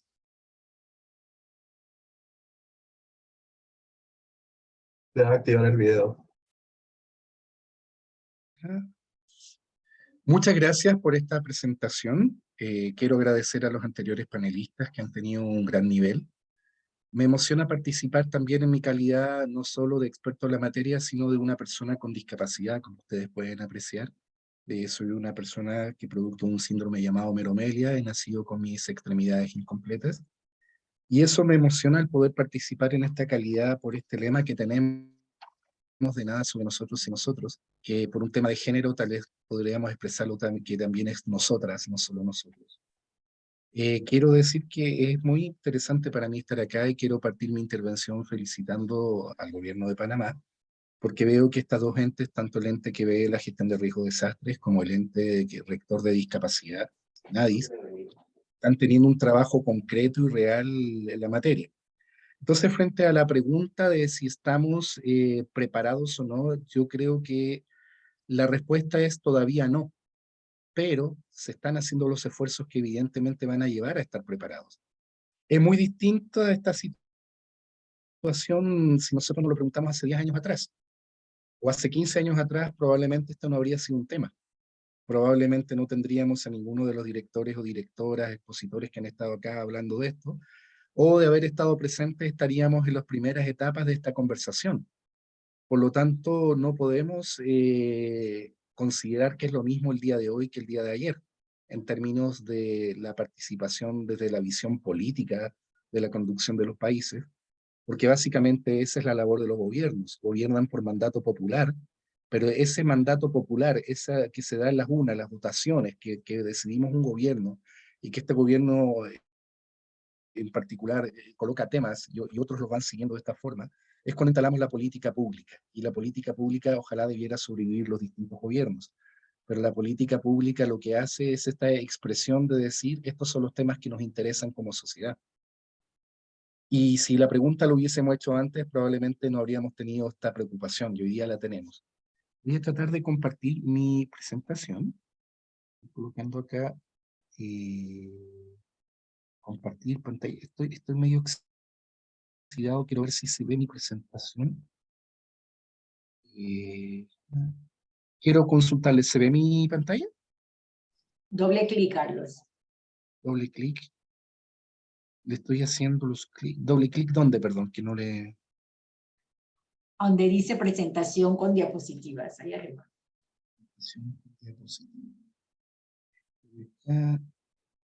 ¿Se ve ahora? Ahora sí. Fantástico. Yo quiero partir haciendo una reflexión primero de qué es lo que estamos hablando cuando hablamos de la gestión inclusiva de riesgo de desastre y discapacidad, porque es esta la que engloba lo que es un simulacro, esto es lo que engloba lo que es una evaluación. Es un término más amplio y que tiene que ver con el ciclo de la gestión de riesgo de desastres. Entonces, cuando nosotros pensamos en estos componentes, tenemos que pensar que son las gestiones no solo de recursos y responsabilidades. Alex Camacho se refería a las responsabilidades, que es tener claro quién hace qué, pero también es un tema de recursos, no solo recursos financieros, recursos humanos. y tiene que ver con la planificación financiera de los países. Quiero decir de que hay recursos que se utilizan todos los años. Voy a poner el ejemplo de Chile. En Chile tenemos el Fondo Nacional de Desarrollo Regional, donde todos los años se hacen obras de construcción, entre ellas se vuelve a pavimentar las calles. Tenemos una ley de accesibilidad, entonces es la misma inversión, solo que ahora se tiene que enfocar de manera inclusiva. No se ha gastado digamos, ninguna divisa más en esto, solo que se invierte de mejor manera. Eso es lo que quiero decir en cuanto a los recursos. No es solo nuevos recursos, sino que los ya existentes, pero utilizados, orientados hacia la gestión de riesgo de desastre, pero sin dejar a ninguna persona atrás, es decir, haciéndolo desde la inclusión. Tiene que ver tanto con todo el ciclo de emergencia, y estamos hablando aquí desde la preparación, respuesta y rehabilitación. ¿Por qué digo rehabilitación y no reconstrucción? Reconstruir es hacer las cosas tal como estaban antes. Rehabilitar es cuando se reconstruye mejor y se hace de forma tal que ya no tenemos las vulnerabilidades que teníamos con anterioridad. Esto tiene que ver, por ejemplo, la infraestructura crítica. Si ya ha sido destruido un hospital, ver si es posible construirlo en otro lado en vez de un lugar que sea inundable por tsunami, por ejemplo. Y quiere decir que podemos ir viendo qué estaba mal construido y podemos hacerlo mejor. Pero no es solo en términos de la reconstrucción física, también es de acuerdo a los procedimientos. Y estos procedimientos son aquellos que tienen que ver con las responsabilidades de las distintas organizaciones, tanto de las propias personas con discapacidad, como las del Estado y otras como ONGs, como el tremendo trabajo que hace ASB, que hemos podido ver a Alberto exponer hace un rato atrás. Nosotros aquí damos un marco jurídico y dado que muchos de nuestros países han firmado la Convención de los Derechos Humanos de las Personas con Discapacidad, sabemos que su artículo 11 exactamente trabaja en esto que es la gestión de riesgo de desastres y las personas con discapacidad, la obligación de los propios estados de participar de manera activa en esta protección. Entonces, habiendo dicho esto, tenemos que pensar de que esto tiene que ver con cómo priorizamos aquello que consideramos mejor. Yo quiero decir que no hay nada más claro que una emergencia, un desastre, que muestra y desnuda la realidad de un país. Ahí se ve qué se prioriza y ve qué es lo que se invierte. Entonces, hemos declarado ya de que no queremos dejar a ninguna persona atrás, y esto incluye a todas las personas con discapacidad, a sus familias, a sus cuidadores. Pero esto es un tema que va mucho más allá. Yo ahí me he equivocado en la cifra porque esta es de un cuadro de otra presentación que es de Chile. En Chile se supone que el 16,7% de la población tiene discapacidad, pero a nivel mundial, según la Organización Mundial de la Salud, es de 15% la prevalencia. Es decir, que 1 de cada 5 personas que se ven afectadas por un evento desastroso tienen una discapacidad. Y en el caso de nuestra América, tiene también un rostro de mujer, es un rostro de género. ¿Y por qué? Porque cerca del 97% de las personas que cuidan a una persona con discapacidad son mujeres y son su familia. Por lo tanto, aquí tenemos una tarea tremenda, porque la mayoría de las veces son esas propias mujeres las que llevan el sustento a la familia. Entonces, cuando vemos la discapacidad y la sumamos a este ciclo de emergencia y buscamos la gestión inclusiva de riesgo de desastres, tenemos que pensar que va tanto desde cómo prevenimos, cómo damos respuesta y cómo rehabilitamos. Los simulacros son claramente la etapa de prevención, porque nos permiten primero conocer y detectar dónde están nuestras fallas, nuestras falencias, nuestras vulnerabilidades, pero también nuestras fortalezas. Nos permite conocer qué tan rápido actúa cada una de las instancias que están ahí comprometidas, pero también nos llevan a algo. Si nosotros tenemos, y voy a hablar aquí de estadística, un tema que yo creo que a todos nos gustaba en la universidad cuando nos pasaban estadística, era nuestro ramo favorito, ¿no? Resulta de que a mí me gustaba. A mí lo que me gustaba era cuando se hablaba del error de omisión de variable crítica, que es la omisión de una variable importante que sin ella el valor predictivo y el valor descriptivo de un modelo estadístico no valían. Y esto quiere decir que si más del 15% de la población no es tomada en cuenta en los modelos estadísticos, y este 15% de la población a lo menos tiene relación con una persona más, que puede ser su familiar, compañero de trabajo, o alguien que esté en la misma institución de rehabilitación, si es que estuviese rehabilitando, quiere decir que a lo menos la discapacidad frente a la emergencia modula el comportamiento del 30% y más de la población. no contemplarlo es un fracaso absoluto. Si seguimos con esta lógica, tenemos que decir algo que apuntaba mi colega Alberto, que fue un pitonizo, porque Alberto, me adivinaste que iba a hablar del simulacro de tsunami en Chile.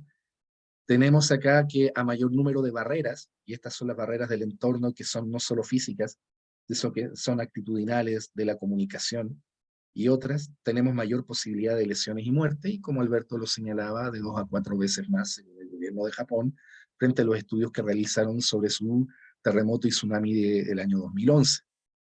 Yo aquí quiero felicitar nuevamente a Senadis por organizar un evento donde tenemos intérprete de lengua de señas, porque esa es una barrera de la comunicación y ellos han puesto un facilitador. Al tener un facilitador quiere decir que las personas que vean la grabación de este evento o que lo estén viendo en vivo, si son personas sordas, podrán saber de qué estamos hablando. Y si esto que los expositores y expositoras que hemos hablado es de valor para salvar vidas, entonces hemos aportado a que se tenga la posibilidad de salvar vidas. Así que nuevamente mis felicitaciones aquí a su directora y a toda la gente que trabaja en Senadis, porque están dando un ejemplo práctico con una medida concreta, que es lo que muestra la diferencia entre discurso y realidad. Cuando hay concordancia entre el discurso y la realidad, tenemos seriedad como entes públicos, y eso yo les felicito. Entonces, siguiendo con esto, ¿qué es lo que tenemos acá? Estos dibujos, esto es un manual que hicimos, que es un manual que ha inspirado a muchos proyectos en nuestra América, uno de los primeros que se hizo sobre gestión de riesgo, desastre y discapacidad. De hecho, no solo en América, este manual de gestión de riesgo de desastres es parte del, digamos, de la biblioteca que tienen gestión de riesgo en España, entre otros tantos. Hablamos acá que tenemos distintos tipos de amenazas, pero nos tenemos que preguntar con qué frecuencia estas amenazas se producen en nuestros territorios. Luego tenemos que preguntar cuáles son sus consecuencias, es decir, cómo nos han afectado. Yo les voy a poner un caso. En Chile hemos tenido 2 terremotos muy cercanos, terremotos para el estándar chileno, porque acá se podría decir que bajo lo que es el estándar mundial todos los años hay terremotos. Y acá en Chile es el país más sísmico del mundo, incluso más sísmico que Japón. Tenemos una broma acá en Chile que decimos 9 de cada 10 terremotos prefieren Chile. No sé si es divertido o no, pero bueno, si uno no se toma las cosas con un poco de humor, quedan un poco trágicas, ¿no creen? Entonces, ¿qué es lo que pasa? Lo importante no es solo el grado con lo que pasa un evento desastroso, es la afectación que este produce, son las consecuencias. Entonces, el tema no es si el terremoto fue grado 7 o fue grado 8, es si la infraestructura era antisísmica y lo podía resistir. El tema no es si llovió mucho o llovió poco, es si hemos construido en zonas que eran parte de un lecho de un río, por lo tanto, siempre que llueva va a llenarse de agua, o si lo hemos hecho de buena manera. Desde luego que en algún momento un evento, pues, si tiene una intensidad sobre una escala de lo que pueden hacer nuestros ingenieros u otros para prevenir, si es fuera de la escala, bueno, eso ya es una catástrofe, pero por lo general podemos bajar esto. Si a esto nosotros le sumamos la accesibilidad, luego les voy a mostrar una fórmula de cálculo que finalmente permite establecer cuál es la verdadera amenaza que se produce a las personas con discapacidad frente a un evento desastroso. No todos los eventos desastrosos, las emergencias requieren que la gente escape, pero algunos de ellos sí. Y si hay falta de accesibilidad, entonces estamos condenando a la muerte a muchas personas. Esto que adivinó con sus poderes psíquicos mi querido amigo Alberto cuando dijo que yo probablemente iba a hablar sobre el ejemplo de un simulacro que hubo de terremoto y tsunami en Chile, bueno, efectivamente lo estoy haciendo, Alberto, así que me has leído la mente. Aquí lo que tenemos es que en el año 2018 hubo un simulacro de terremoto y tsunami entre Chile y Japón, presentando la eventualidad de este tsunami con unas olas gigantes, producto de un terremoto 8,8 grados de la escala Richter. Como ustedes saben, Chile y Japón somos los países más sísmicos del mundo y tenemos accidentadas geografías con unas grandes zonas costeras. Por lo tanto, las olas nos afectan en la medida de que se produzca un evento de estas características. Es más, si hay un terremoto fuerte en Chile, las olas pueden llegar a Japón, y si hay un gran terremoto en Japón, las olas pueden llegar a Chile. Entonces, teníamos por metodología que ver cuál iba a ser nuestros logros, y los objetivos que teníamos era lograr primero una alta participación de la población objetivo, que se logró. Mucha gente participó en la ciudad de Valparaíso, que es uno de los principales puertos de Chile. Se buscaba generar una instancia para que las instituciones, tanto de los niveles regionales, que acá en Chile el país está dividido en regiones, de provincias y luego en comunas, y que todos estos sectores relacionados con el plan de emergencia y proceso de evacuación participaran. Queríamos evaluar el tiempo, la seguridad y el proceso de evacuación de la comunidad, incorporando la variable discapacidad, y a su vez promover la conciencia del público sobre comportamientos preventivos, autocuidados y otros. Por ejemplo, en Chile se nos enseña que si uno está en borde costero y hay un terremoto, un temblor, que hace que uno no pueda mantenerse en pie, inmediatamente uno debe dirigirse a la zona más alta posible. No sé, eso es autocuidado. No debemos esperar a que se produzca una alerta, una alarma por parte de la autoridad. Entonces, eso suena muy interesante, pero si usted ha visto las zonas geográficas como Valparaíso y piensa en una persona con movilidad reducida, entonces aquí estamos yendo a un desastre. Trabajamos con la Oficina Nacional de Emergencias, ONEMI, para observar este simulacro y vimos la inclusión de las personas con discapacidad. Lo que evaluamos era el comportamiento y organización comunitaria durante el simulacro, los tiempos de evacuación a zonas de seguridad, las condiciones de seguridad y la implementación de esta emergencia y la preparación de acciones inclusivas. Para ello, ahí hay unas fotos de cuando estuvimos en reuniones con la Oficina Nacional de Emergencia, donde nosotros hicimos entrega de una herramienta para evaluar el tema de discapacidad, que si gustan se las podemos entregar felices a Senadis, digamos, y a todas las instituciones que ustedes consideren. Esta herramienta, bueno, también nosotros recibimos capacitación como observadores del proceso. Nos acompañó una empresa que se llamaba Concagua Solutions, que ellos nos aportaron un sistema llamado Satimetrics, que luego voy a explicar. En nuestro paso 2, nosotros creamos y validamos estas herramientas de medición y vimos entre ellos y realizamos entrevistas a actores clave para conocer sus percepciones sobre el proceso, formulario de evaluaciones de fisioterapeutas donde nosotros vimos el gasto energético y otros aspectos propios aplicados a las personas con discapacidad durante la emergencia. Utilizamos la matriz de cálculo de índice de inclusión, que es un instrumento que nos da una suerte de semáforo que tan inclusivo es un proceso o una tecnología. Utilizamos la tecnología de Satimetrics y con ello pudimos avanzar. Aquí hay una toma de pantalla de esta aplicación Satimetrics, donde nosotros podíamos ver desplazamiento en tiempo real de las personas, pero considerar aspectos como la altitud y otras coordenadas que son importantes cuando se trata de evacuación frente a un tsunami. Siendo esto, utilizamos en el paso 3 también como referencia los mapas de emergencia de la propia Oficina Nacional de Emergencias. Junto con sus rutas de evacuación, nos comparamos con los mapas de Google Street, información recopilada a través de visitas en terreno. De hecho, hicimos visitas ex ante. Este es un centro de rehabilitación de una fundación llamada Teletón, que ellos tienen ahí una atención a más de 2.000 personas con discapacidad, y que lamentablemente está en zona inundable por tsunami. Está bajo la cota 30, que es la cota que se supone que se debe tener mínimo para escapar de un tsunami. O sea que si esta se produce en un horario de atención, probablemente tendríamos muchos niños y niñas con discapacidad muertos por el tsunami. Se acompaña aquí a la foto, hago la descripción, un mapa donde se ve que está en una zona plana y en borde costero. Entonces, lo que nosotros encontramos fue que rectifico, ellos atienden a 3.000 personas con discapacidad, no a 2.000 como dije antes. Estuvimos en convenio con este centro de rehabilitación, conocimos cuáles eran sus metodologías de evacuación, vimos los mapas, pero con anterioridad hicimos el recorrido y aquí aprecian unas fotos de Valparaíso. Valparaíso es una ciudad muy bonita, pero tiene una topografía de muchos cerros, lo que hace difícil la evacuación para una persona que tenga problemas para desplazarse o alguien que requiera de la intervención de terceros. Sí te da seguridad para poder escapar del tren de olas, si que uno ha salido de la zona que le llaman el plano, que es una zona plana, donde las olas causan devastación.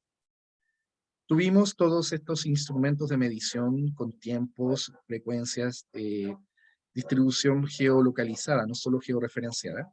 Aquí hay una foto donde está el director de ONEMI y el embajador de Japón, más una multitud de personas, fue multitudinaria la participación de las personas en este simulacro que estaba proyectado para las 10:30 de la mañana. Acá van a apreciar, y hago descripción de las fotos, a personas del centro de rehabilitación que tenían un sistema de caravanas donde personas con banderas iban en la punta, en el centro y en la parte trasera de la caravana de pacientes y funcionarios, junto con signos de detención, chalecos reflectantes para poder ser vistos por automovilistas. Dado que el desplazamiento debía hacerse por la calle, no era posible hacerlo por las veredas. Me señalan que frente a una emergencia real, que hubo una alerta, los automovilistas no respetaron a este grupo, pero en este simulacro sí fueron respetados. Llevando esto, aquí coloco una gráfica de dónde están los desplazamientos en tiempo real. Se ve como una línea de puntos continuos desde lo que fue la medición de Satimetrics, donde utilizamos grupos de control y grupos efectivos de personas con discapacidad, generando mediciones de distintos desplazamientos. Las personas con discapacidad en nuestro experimento tuvieron 2,2 veces más posibilidades de morir, lo que es concordante con las mediciones del gobierno de Japón. Y esto porque los tiempos de evacuación no eran lo suficientes para poder escapar del tren de olas como se proyectaba. Aquí están los resultados del índice de la matriz de cálculo, perdón, la matriz de cálculo del índice de inclusión, donde se vieron distintas variables como los tiempos de reacción, la protección a la dignidad de las personas, a su vez como la autonomía y otras variables que fueron medidas, donde la verdad es que se reprobó dando este es un instrumento que es compatible con la CIF, y la verdad es que llegamos al punto 4, que es de la mayor exclusión, siendo el punto 0 donde hay inclusión total. 4 es que no hay alguna medida posible y es pérdida total, muerte total en este caso. ¿Qué es lo importante y lo previo a saber esto? Las medidas de inclusión son buenas en la medida que funcionan en sistemas. Me explico.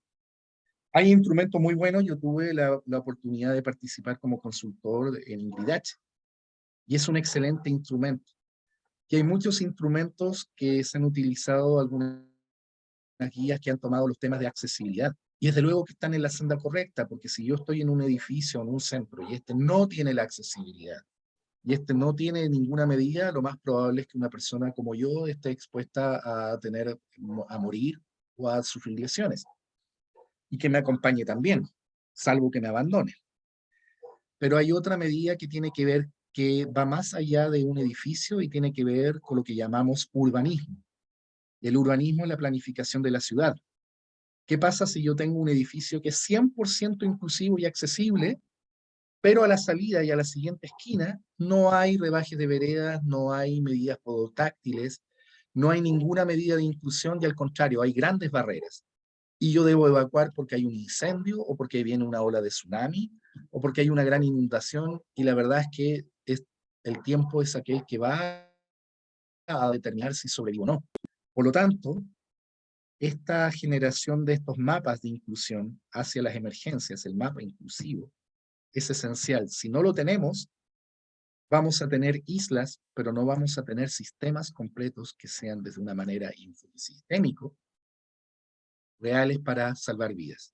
Nosotros aquí hablamos que cuando hacemos un mapa de emergencia inclusivo, usted selecciona un territorio cualquiera a través de los mapas, genera la zonificación y microzonificación propia de la planificación territorial. Luego de ello, establece las infraestructuras críticas, busca dónde hay mayoritariamente, por ejemplo, hospitales, institutos de rehabilitación, centros protegidos, talleres y otros, al colocar la variable discapacidad y los georreferencia. Luego coloca lo que son las emergencias, a lo que estas zonas están expuestas. Puede ser terremoto, es zona de tsunami, es lugar inundable, es un lugar expuesto a sustancias químicas que sean nocivas, hay residuos nucleares, no sé, ustedes conocen el territorio y genera el mapa.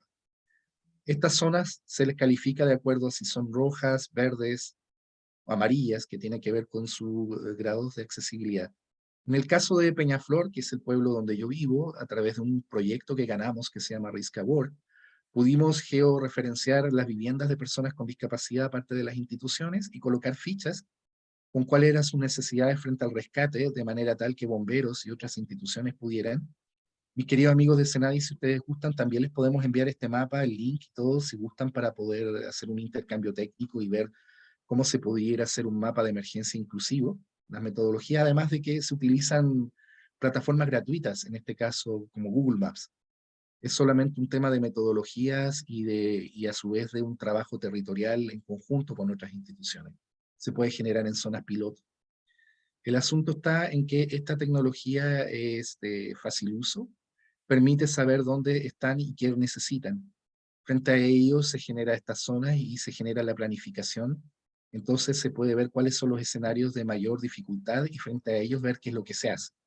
Si hay una zona que se puede inundar por un tsunami o se puede inundar por unas grandes lluvias o cualquier otro tema, sabrán ustedes dónde estarán las personas con discapacidad o las instituciones y por lo tanto podrán tener los planes de contingencia y el recurso humano capacitado, entrenado y listo, como la cooperación con los bomberos, por ejemplo.